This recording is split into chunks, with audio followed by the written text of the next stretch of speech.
রমজান মাস মুসলিম উম্মার জন্য ইবাদত বান্দেগী, আত্মশুদ্ধি এবং আল্লাহর নৈকট্য লাভের এক সুবর্ণ সুযোগ। যখন জান্নাতের দরজাগুলো খুলে দেওয়া হয় এবং প্রতিটি নেক আমলের প্রতিদান বহু গুণে বৃদ্ধি পায়, মুমিনের হৃদয়ে তখন একটাই আকাঙ্ক্ষা থাকে, কিভাবে রবের সন্তুষ্টি অর্জন করা যায়, কিভাবে আমল নামাকে সওয়াব দিয়ে পূর্ণ করা যায়।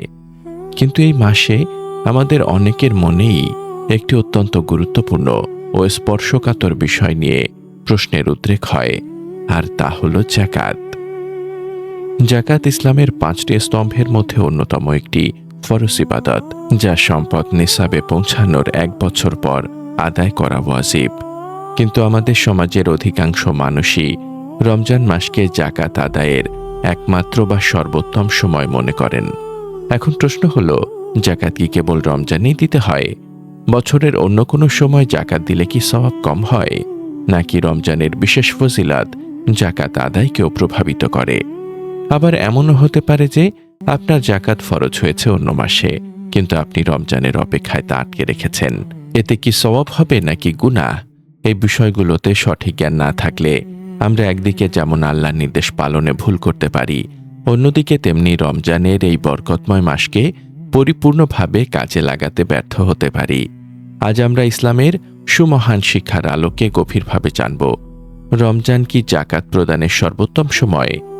রমজানে যাকাত আদায়ের বিশেষ ফজিলত, এর ইসলামিক তাৎপর্য এবং এর প্রকৃত উদ্দেশ্য সম্পর্কে ইসলামী শরিয়ত কি বলে, যাতে আমাদের সম্পদ পবিত্র হয় এবং আমরা আল্লাহর সন্তুষ্টি অর্জন করতে পারি।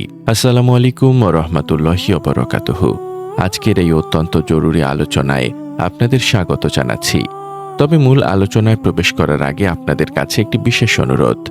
আপনারা যারা ইসলামকে হৃদয়ে লালন করেন এবং বিশুদ্ধ দ্বীনি জ্ঞান অর্জন করে নিজের জীবন ও পরিবারকে আলোকিত করতে চান, তারা আমাদের ওয়েবসাইট www.umakonth.com ভিজিট করুন।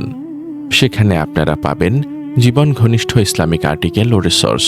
পাশাপাশি দ্বীনের প্রচার ও প্রসারে আমাদের ফেসবুক পেজটি ফলো করুন এবং ইউটিউব চ্যানেলটি সাবস্ক্রাইব করে আমাদের এই দ্বীনি পরিবারের একজন গর্বিত সদস্য হয়ে যান।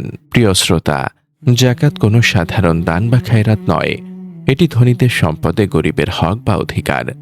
আল্লাহ রব্বুল আলামিন পবিত্র কোরআনে বহু স্থানে সালাতের সাথে যাকাতের কথা উল্লেখ করেছেন, যা এর গুরুত্বকে সুস্পষ্ট করে। যাকাত সেই ব্যক্তির ওপর ফরজ হয় যার কাছে নেসাব পরিমাণ সম্পদ, সোনা রূপা, নগদ টাকা বা ব্যবসায়িক পণ্য পূর্ণ 1 চন্দ্র বছর বা হিজরি বছর কাল জমা থাকে। ইসলামী পরিভাষায় একে বলা হয় হাউলানুল হাউল। এখন মূল আলোচনায় আসা যাক। রমজানে যাকাত দিলে কি বেশি সওয়াব পাওয়া যায়? এর উত্তর হল হ্যাঁ, নিঃসন্দেহে রমজান মাসে যে কোনো ইবাদতের মর্যাদা ও প্রতিদান বহুগুণ বেড়ে যায়। রাসূলুল্লাহ সাল্লাল্লাহু আলাইহি ওয়াসাল্লামের হাদিস ও সাহাবা ইকরামের আমল দ্বারা এটা প্রমাণিত। রাসূলুল্লাহ সাল্লাল্লাহু আলাইহি ওয়াসাল্লাম বলেছেন, রমজান মাসে যে ব্যক্তি একটি নফল আদায় করল, সে যেন অন্য মাসে একটি ফরজ আদায় করল, আর যে এ মাসে একটি ফরজ আদায় করল, সে যেন অন্য মাসে 70টি ফরজ আদায় করল। বাইহাকি, শুআবুল ঈমান 3609। সুবহানাল্লাহ। একবার চিন্তা করুন, যাকাত নিজেই একটি ফরজ ইবাদত। আপনি যদি এই ফরজটি রমজান মাসে আদায় করেন, তবে আল্লাহ তাআলা আপনাকে অন্য মাসে 70টি যাকাত দেওয়ার সমান সওয়াব দান করতে পারেন। এটি মুমিনের জন্য এক অকল্পনীয় সুযোগ। কিয়ামতের কঠিন দিনে যখন আমাদের একটি নেকির জন্য হাহাকার করতে হবে, তখন এই বাড়তি সওয়াব আমাদের নাজাতের ওসিলা হতে পারে। শুধু তাই নয়, রমজান মাসে যাকাত আদায়ের মাধ্যমে আমরা রাসূলুল্লাহ সাল্লাল্লাহু আলাইহি ওয়াসাল্লামের একটি বিশেষ সুন্নাহর উপর আমল করতে পারি। হযরত আব্দুল্লাহ ইবনে আব্বাস রাদিয়াল্লাহু তাআলা আনহু থেকে বর্ণিত, তিনি বলেন, রাসূলুল্লাহ সাল্লাল্লাহু আলাইহি ওয়াসাল্লাম ছিলেন মানুষের মধ্যে সর্বশ্রেষ্ঠ দানশীল, আর রমজান মাসে তার দানশীলতা আরও বেড়ে যেত যখন জিবরাইল আলাইহিস সালাম তার সাথে সাক্ষাৎ করতেন। রমজানে রাসূলুল্লাহ সাল্লাল্লাহু আলাইহি ওয়াসাল্লাম প্রবাহিত বাতাসের চেয়েও বেশি দানশীল হতেন। সহিহ আল বুখারী 1902, সহিহ মুসলিম 2308। প্রবাহিত বাতাস যেমন জাতি, ধর্ম, বর্ণ নির্বিশেষে সবাইকে স্পর্শ করে, ঠিক তেমনি রমজানে নবীজির দান সকলের কাছে পৌঁছে যেত। তাই রমজানে যাকাত আদায় করলে নবীজির এই মহান গুণের অনুসরণ করা হয়। এর পাশাপাশি রমজানে যাকাত দেওয়ার সামাজিক ও মানবিক গুরুত্ব অপরিসীম। রমজান হল সহানুভূতি ও সহমর্মিতার মাস। এই মাসে রোজা রাখার মাধ্যমে ধনীরা ক্ষুধার্ত ও পিপাসার্ত মানুষের কষ্ট কিছুটা হলেও অনুভব করতে পারে। এই অনুভূতি থেকেই তাদের অন্তরে অভাবী মানুষের প্রতি দয়া ও ভালোবাসা জাগ্রত হয়। আপনি যখন রমজানে আপনার যাকাতের টাকা গরিব দুঃখীদের হাতে তুলে দেবেন, তখন তারা সেই অর্থ দিয়ে সাহরি ও ইফতারের আয়োজন করতে পারবে। তাদের পরিবারের মুখে হাসি ফুটবে। ঈদের আগে নতুন জামা কাপড় কিনতে পারবে। একজন রোজাদারকে সাহায্য করার মাধ্যমে আপনি তার রোজা পালনে সহায়তা করলেন, যা আপনার সওয়াবের পাল্লাকে আরো ভারী করবে। এছাড়াও হিসাব রাখার সুবিধার জন্য রমজান মাসকে যাকাত বর্ষ হিসেবে নির্ধারণ করা অত্যন্ত বুদ্ধিমানের কাজ।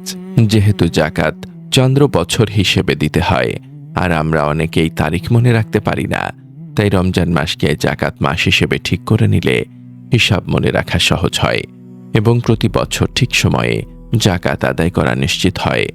কিন্তু এখানে একটি অত্যন্ত গুরুত্বপূর্ণ সতর্কবাণী বা মাসআলা আমাদের মনে রাখতে হবে, যা না জানলে আমাদের সওয়াবের বদলে গুনাহ হতে পারে। সেটি হলো, যাকাত যখন ফরজ হয় তখনই তা আদায় করা ওয়াজিব। ধরুন আপনার সম্পদের বছর পূর্ণ হয়েছে মুহররম বা সফর মাসে। এখন আপনি যদি ভাবেন, আমি এখন যাকাত দেব না, রমজান পর্যন্ত অপেক্ষা করব যাতে 70 গুণ সওয়াব পাই, তবে এটি মারাত্মক ভুল হবে এবং গুনাহের কাজ হবে। কারণ গরিবের হক আটকে রাখার অধিকার ইসলাম আপনাকে দেয়নি। যাকাত ফরজ হওয়ার পর তা আদায় করতে বিলম্ব করা গুনাহ। ইমামদের মতে প্রয়োজন ছাড়া যাকাত আদায় বিলম্ব করা জায়েজ নেই। তাহলে সমাধান কি? সমাধান হলো অগ্রিম যাকাত বা তাজিলুজ যাকাত। আপনি যদি রমজানের ফজিলত পেতে চান, তবে আপনি আপনার যাকাত বর্ষ পূর্ণ হওয়ার আগেই রমজান মাসে অগ্রিম যাকাত দিয়ে দিতে পারেন। ইসলামে অগ্রিম যাকাত দেওয়া সম্পূর্ণ জায়েজ এবং এতে যাকাত আদায় হয়ে যাবে। উদাহরণস্বরূপ, আপনার যাকাত ফরজ হবে আগামী জিলহজ মাসে। আপনি চাইলে এই রমজানেই হিসাব করে অগ্রিম যাকাত দিয়ে দিতে পারেন। এতে আপনি রমজানের 70 গুণ সওয়াবের ফজিলত পেলেন, আবার গরিবের উপকারও হলো। আর যদি আপনার যাকাত ফরজ হওয়ার সময়টি আগে চলে গিয়ে থাকে, তবে তাৎক্ষণিকভাবে তা আদায় করে দেওয়াই উত্তম। রমজানের জন্য অপেক্ষা করা উচিত নয়। তবে হ্যাঁ, আপনি যদি নিয়মিত অভ্যাসবশত প্রতি বছর রমজানেই যাকাত দেন এবং আপনার হিসাব চক্র রমজান কেন্দ্রিক হয়, তবে সেটি সবচেয়ে উত্তম ও নিরাপদ পদ্ধতি। যাকাত আদায়ের ক্ষেত্রে আরেকটি বিষয় হল অন্তরের পরিশুদ্ধি বা তাসকিয়া। যাকাত শব্দটির অর্থই হল পবিত্র করা ও বৃদ্ধি পাওয়া। আল্লাহ তাআলা পবিত্র কোরআনে বলেন, তাদের সম্পদ থেকে সাদাকা গ্রহণ করুন, যার মাধ্যমে আপনি তাদেরকে পবিত্র করবেন এবং পরিশুদ্ধ করবেন। সূরা আত-তাওবা আয়াত 103। রমজানের পবিত্র পরিবেশে যখন মানুষ গুনাহ থেকে বিরত থাকে, তখন যাকাত আদায়ের মাধ্যমে তার সম্পদ যেমন পবিত্র হয়, তেমনি তার অন্তর থেকেও কৃপণতা, লোভ ও দুনিয়ার মোহ দূর হয়ে যায়। রমজানে মানুষের মন নরম থাকে, আল্লাহর ভয়ে ভীত থাকে, তাই এই সময় যাকাত দেওয়াটা নফসের জন্য সহজ হয়। শয়তান মানুষকে দারিদ্র্যের ভয় দেখায় যাতে সে দান না করে, কিন্তু রমজানে যেহেতু শয়তান শিকলবন্দি থাকে এবং আল্লাহর রহমতের বারিধারা বর্ষিত হতে থাকে, তাই মুমিন বান্দা নির্দ্বিধায় আল্লাহর রাস্তায় সম্পদ ব্যয় করতে পারে। যাকাতের অর্থ ব্যয়ের ক্ষেত্রেও আমাদের সতর্ক হতে হবে। কুরআনে আল্লাহ যাকাতের জন্য নির্দিষ্ট 8টি খাত নির্ধারণ করে দিয়েছেন। সূরা তাওবা আয়াত 60। এর মধ্যে ফকির, মিসকিন, যাকাত আদায়কারী কর্মচারী, নমুসলিমদের চিত্তাকর্ষণের জন্য, দাস মুক্তির জন্য, ঋণগ্রস্ত ব্যক্তির জন্য, আল্লাহর পথে জিহাদরত ও মুসাফির, এই খাতগুলোতেই যাকাত দিতে হবে। রমজানে আমাদের চারপাশে অনেক অভাবী মানুষ হাত পাতে, কিন্তু আমাদের খুঁজে বের করতে হবে প্রকৃত হকদারকে। বিশেষ করে নিজের আত্মীয় স্বজনদের মধ্যে যারা অভাবী, তাদেরকে যাকাত দিলে দ্বিগুণ সওয়াব পাওয়া যায়। একটি জাকাতের সওয়াব আর একটি আত্মীয়তার সম্পর্ক রক্ষা করার সওয়াব। তাই এই রমজানে আপনার জাকাতের টাকাটি সঠিক হাতে পৌঁছাচ্ছেন কিনা তা নিশ্চিত করুন। প্রিয় শ্রোতা, পরিশেষে আমরা বলতে পারি রমজান মাসে জাকাত আদায় করা নিঃসন্দেহে অনেক বেশি ফজিলতপূর্ণ এবং এর সওয়াবও বহুগুণ বেশি। এটি আপনার আখিরাতের পুঁজি হিসেবে জমা হবে। তবে সতর্ক থাকবেন যেন অধিক সওয়াবের আশায় শরিয়াতের বিধান লঙ্ঘন না হয়, অর্থাৎ জাকাত ফরজ হয়ে গেলে তা আটকে রাখবেন না, বরং প্রয়োজনে অগ্রিম দিয়ে রমজানের বারাকা হাসিল করুন। আর যাদের জাকাত বর্ষ রমজানেই পূর্ণ হয় তাদের জন্য তো এটি সোনায় সোহাগা।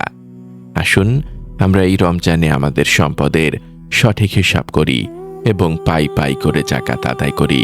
এর মাধ্যমে আমাদের সম্পদ পবিত্র হবে, আল্লাহ আমাদের সম্পদে বারাকা দেবেন এবং আমরা আখিরাতে মহা পুরস্কারের অধিকারী হব। আল্লাহ তাআলা আমাদের সবাইকে সঠিকভাবে জাকাত হিসেব করার এবং তার সময় মতো হকদারদের কাছে পৌঁছে দেওয়ার তৌফিক দান করুন, যাতে আমরা তার সন্তুষ্টি অর্জন করতে পারি এবং জাহান্নামের আগুন থেকে মুক্তি পেতে পারি। হে আল্লাহ, আমাদের সম্পদকে পবিত্র করুন, আমাদের অন্তরে দানশীলতা বাড়িয়ে দিন এবং আমাদের জাকাত ও সাদাকাগুলোকে আপনার দরবারে কবুল করে নিন। আমাদেরকে রমজানের পূর্ণ ফজিলত দান করুন। আমিন ইয়া রাব্বাল আলামিন।